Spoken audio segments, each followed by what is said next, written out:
Welcome back to another installment of making Glinda's bubble dress from the Wicked films, delayed by 9 months. So yeah, this project was on the back burner, really not even on the back burner. It was just like out of this room for a while I made a ton of costumes for the Christmas Village, which grand opening was last year, and I costumed over 90 employees or something like that. So it was a crazy, crazy year, and that's why this project was put out of this room because there was just no way I was gonna tackle both things at once. But we're finally back at it after, I think it was like a 9-month-ish break. It was a long time. Anyway, we're finally back and we're gonna talk about assembling the bodice. This will not necessarily be about the beading part of the bodice because there's a lot to do on the beading, and that would probably mean the next video would be 3 months from now. Okay, maybe not that drastic, but it's gonna be a while. So we're just gonna talk about getting the bodice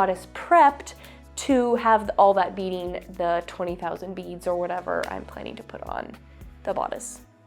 Basically all the steps that go before all that beading. First of all, just as a reminder, I do have the bubble dress pattern for sale. That includes the bodice pattern, and another product that will be coming soon is the beading placement pattern that you can purchase on top of the dress pattern to give you the idea of where that beading is placed on each individual pattern piece. Another quick update, when I was creating another mock-up of this, I did make some alterations to the pattern just because I don't know if my fit changed or just overall using a different fabric. Whatever it was, I needed to make some adjustments. So there will also be an update to the bodice pattern coming that will just make those slight tweaks. Let's get started to make this pattern into fabric. The first step was pulling out my pattern pieces. Yes, I printed up my own pattern because I wanted to be sure I had the right version. I went through so many different versions. I decided to make this mock-up out of a stiff cotton voile that I had in my stock from a random purchase. This seemed to be the closest type of fabric to the crinoline net that would also allow for easy marking. As mentioned earlier, this is where I ended up making some fit adjustments to the pattern, and after that delay, which was quite lengthy, I finally got to tracing the beading designs. This is where I got really excited. I am a visual person, and seeing all these swirls and lines and design on something tangible that looked like the bodice, so fun.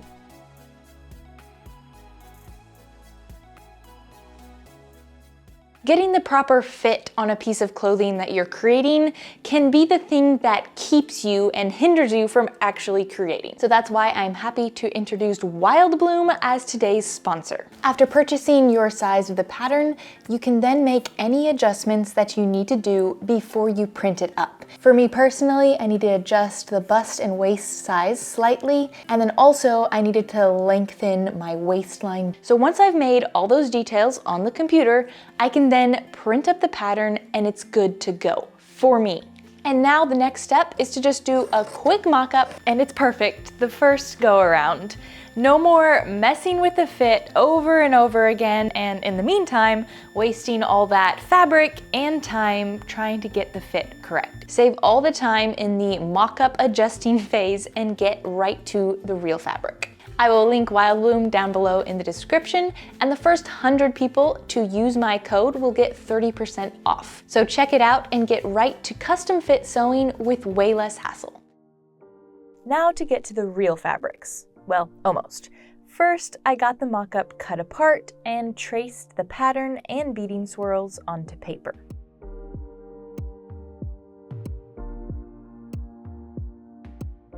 For the fabrics, I'm using two.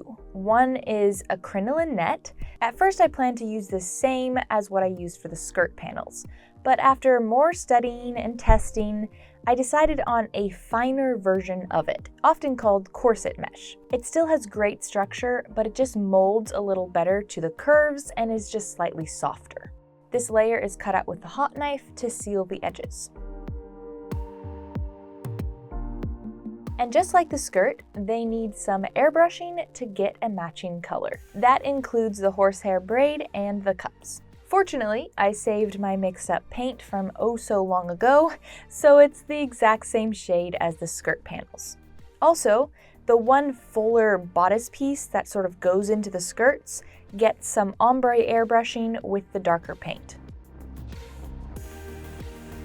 The second layer is the silk organza. This same silk will cover all the skirt panels. I'm going back and forth as to whether or not it's too light of shade, but no turning back now since I purchased 28 yards of it. But also, I know my skirt netting is a bit darker than I wanted it to be, so when this is placed over those, I think it ends up correcting itself. Now with these silk pieces, since they're currently laying flat, I traced on the beading design. Though I will have to be careful with this, as this is a fabric pen that will disappear with heat. Now to get to the sewing. For the net layers, I decided to go with overlapping seams since I felt like it would lay smoother and will be less bulky. So because of that, I cut these darts and any seams with a very small seam allowance. And then I overlap these two edges, and using a zigzag stitch, these are secured in place, just sewing right on top of the two overlapping edges. The darts and other seams of the silk pieces are sewn the usual way. Now comes the layering. This particular pattern piece creates one of the edges at the top with the horsehair braid. Also, notice the net layer that sits just about a 1/4 inch from that braid edge, and then there's the silk edge. This is something I didn't notice till recently.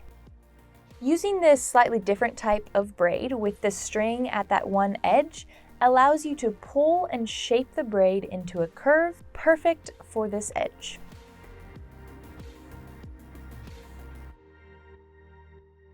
Next, I grabbed a piece of sheer ribbon and tried to shape some curve into it with my iron and steam. This is then placed onto that lower braid edge, a detail I noticed on this photo. One edge is sewn in place, which also secures the braid, and then the second edge is tacked down.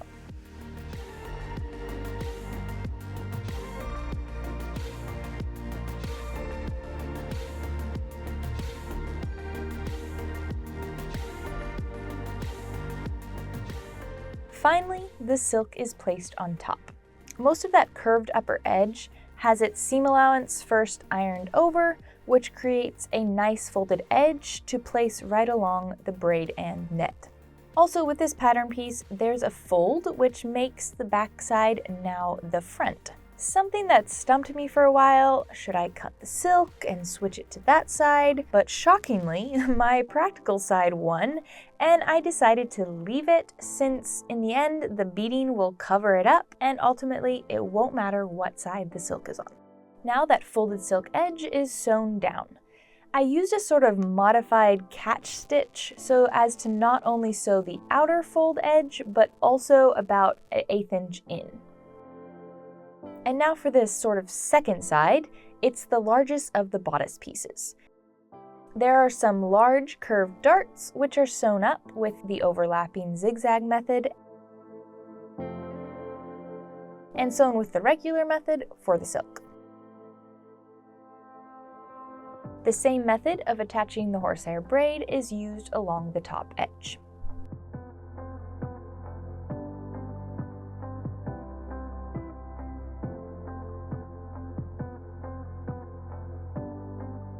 Before moving on to adding the silk, I decided to attach some of the other pieces.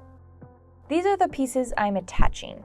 How they work and why they look like this will be explained in just a bit. I now have these pieces attached together in the net and the silk layers separately, and now it's time to layer them up. And in the process, out comes some guitar string. Yep, I wanted a finer boning for some of the edges and could not find anything.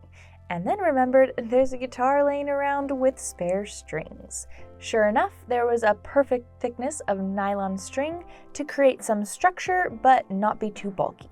This will be placed along this edge and along this petal-shaped point.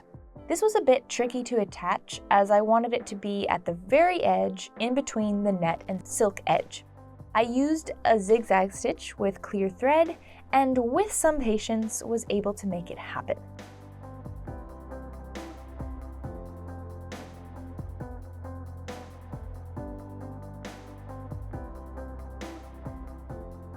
Also, I pulled out some other thin boning that's a bit bigger than the guitar string, but still finer than what I used on the skirt. And this is placed on this large bodice piece that creates a bit of the skirt, and I placed it kind of along the darts.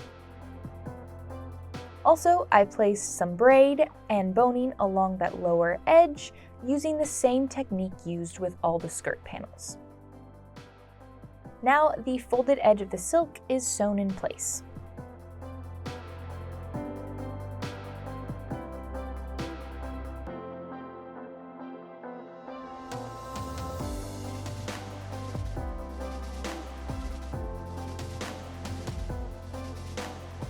From here, I got the layers smoothed out and pinned in place all over the place.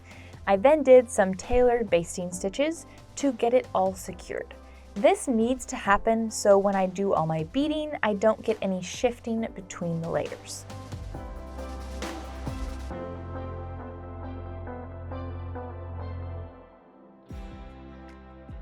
So a quick explanation of where we're at with this part of the bodice, which this is the right side as you're looking at it. So it would be the left side as you're wearing it.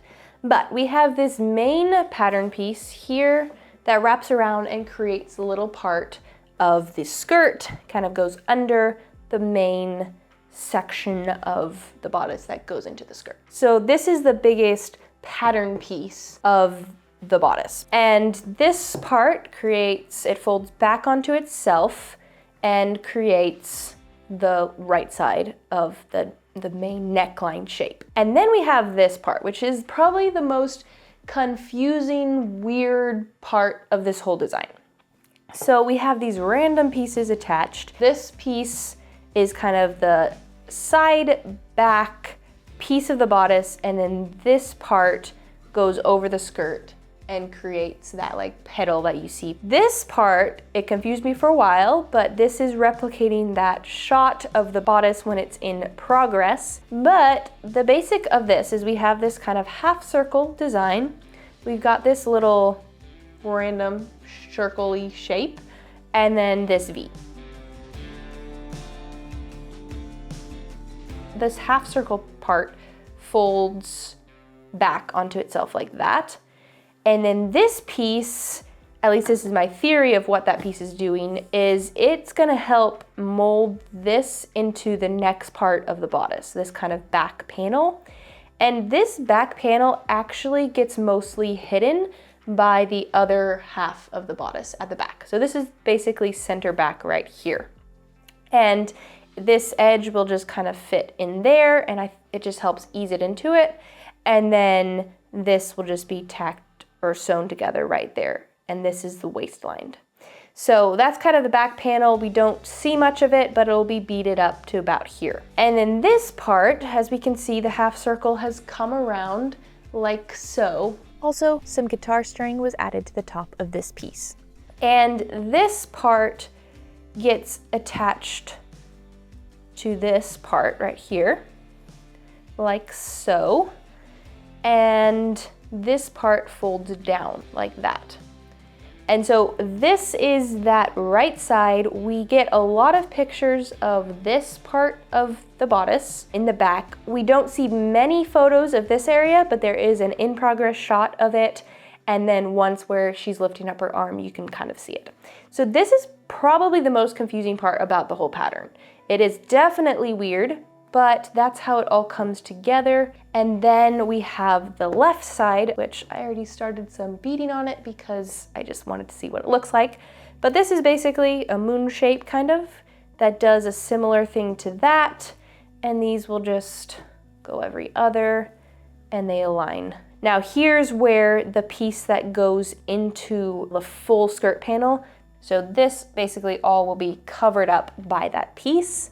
And then we'll continue on with pieces on the right side, or left side. It's really the left side, but right side as you're wearing it. But the rest of the pieces going this way are fairly straightforward as how they're constructed, and I will film what that looks like once we get to that point. That rectangle back piece has the silk and net layered together and zigzagged all the way around. From there, it's attached as earlier indicated, and I used a zigzag stitch with clear thread. Now for the other side of the bodice. These pieces are attached like so. This sort of missing triangle piece is the piece that will come in from one of the skirt panels. All the edges are pinned together except the top. This is going to get some braid, but first it's trimmed down. There's only about a 1/4 inch sewing along this edge, and I don't want all the extra bulk. This is then slipped in between the silk and net, and can you guess it? It's sewn in place with a zigzag stitch with clear thread, right along the silk and net edges.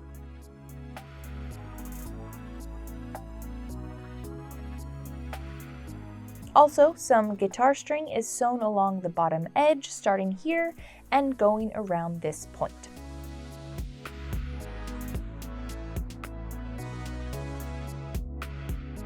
To prep the final piece for this back edge, string is sewn to the top and bottom, and the 2 side edges are zigzagged.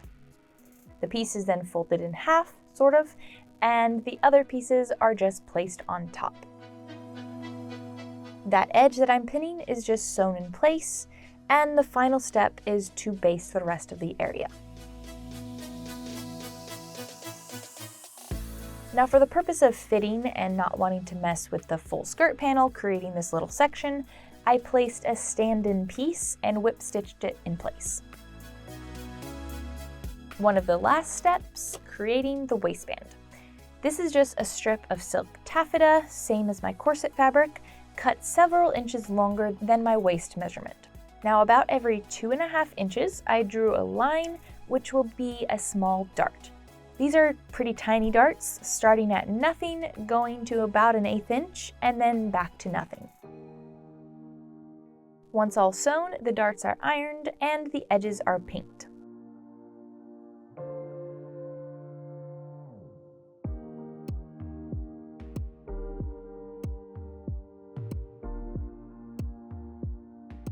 From here, the bodice sections are lined on top of the waistband, and using basting stitches, it's attached.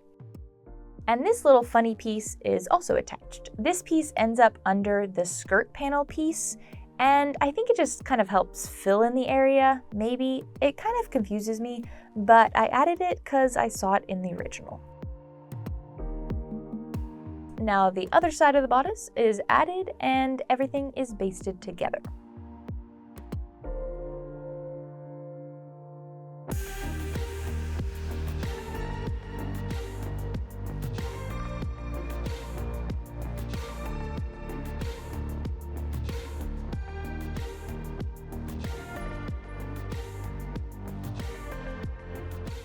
One final step before try-on, snaps. They are brilliant.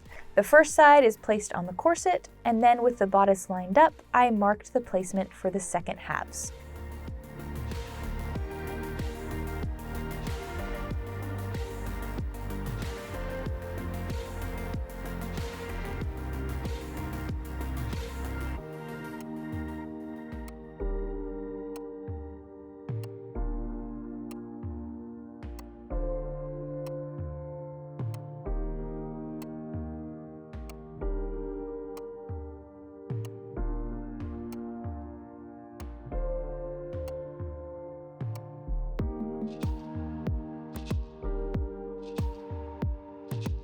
Those are sewn on, and I also attached the cups. These are just to help smooth out the upper edge of the bodice design.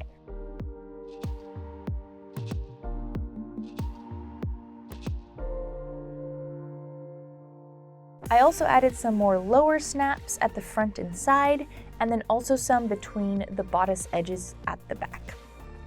These snaps are so satisfying, though some can be a little finicky.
I'm so excited. The bubble dress finally feels somewhat wearable. No, this bodice is not finished in any sense of the word, but it is completely wearable, and all the snaps are in place that gets it snug onto the corset, which keeps it all in place. And then there's still basting happening between different connections because I'm gonna sort of take sections of it apart so that I can do the beading easier. And so there are a lot of pins still and just basting stitches, but overall everything else is in place that I can try it on. And obviously I wanted to do that before I did all the beading to make sure that it all fits. But this took way longer than I thought it was going to take. It took me a while to get it drafted and then just figure out all the pieces to see how they'd best go together and the layers and all that. But here we are. It is ready to be covered in beading, and I can't wait for that part of the process. And I'm excited because now I can just pull it out whenever and work on beading. And yes, I'll be filming along the way, but there's so much of it that I'll still be able to just randomly do it and not have to worry about filming. But with that said, there will be some break, in a sense, of more bubble dress videos because there's a lot to do. And even though I'm going to focus a lot on this project and continuing on with the skirt progress, there's just still a lot of figuring out to do with that part. And then of course the bodice beading. There's just a lot. So be patient. I know there's not been very many videos in the last year about the bubble dress, but just a little more patience as I actually make progress on it. But if you want to stay up to date with my actual progress, you can subscribe to my Patreon, but you don't have to do a monthly subscription. You can just purchase the one-time purchase collection called Glinda's Bubble Dress, and you'll see any of my posts that I've tagged as Glinda progress updates. So that is a way to stay up a little more up to date than this video progress. But anyway, with that being said, thank you for watching and stay tuned for other sewing related videos along the way of waiting for more bubble dress progress updates. And as always, thanks to my patrons and YouTube members and Instagram subscribers for their continued support in this journey, and maybe you can be one of those too. And as always, go out there and learn, create, and inspire. And thank you again to Wildbloom for sponsoring today's video. Be sure to check that link out in the description and see how they can make your sewing life easier, especially if you just want a quick and easy fun sewing project.